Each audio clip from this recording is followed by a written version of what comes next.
Charles Darwin started his journey to find what the truth was about the realities that surround us very early in his life. Although he was sent by his father to study medicine, at first something he did not cope with emotionally. He then was sent to study theology, something he realized was not his favorite subject, and he withdrew after a short time.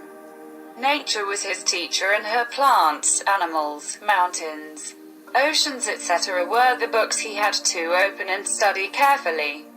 He spent all his time to collect and look at closely every organism that came in his path.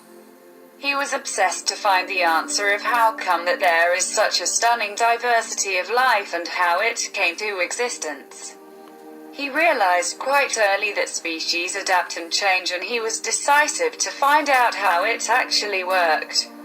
Thanks to Darwin, we know today that there are 9,000 species of birds, 350,000 types of beetles, 28,000 types of fish, 2 million living species, and we're just one of them.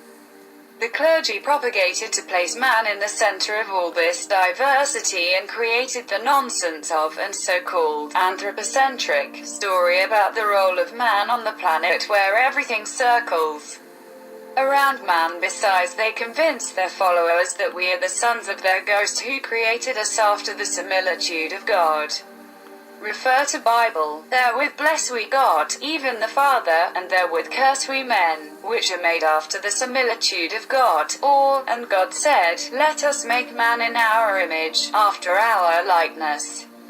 And let them have dominion over the fish of the sea, and over the fowl of the air, and over the cattle, and over all the earth, and over every creeping thing that creepeth upon the earth. Darwin distanced from this kind of bullshit and looked at all diversity on earth as related to each other, having one common ancestor, namely the fish, because as it is ascertained, all life started in the water.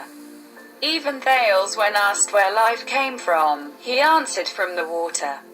How much Thales knew about evolution? Probably nothing, but his intuition made him to believe it and told this wisdom almost 600 years B.C. Even Darwin sensed the evolution of life on Earth, but knew nothing about the mechanisms of this process that was to come almost 100 years later. Today, modern science can answer the questions that Darwin could not.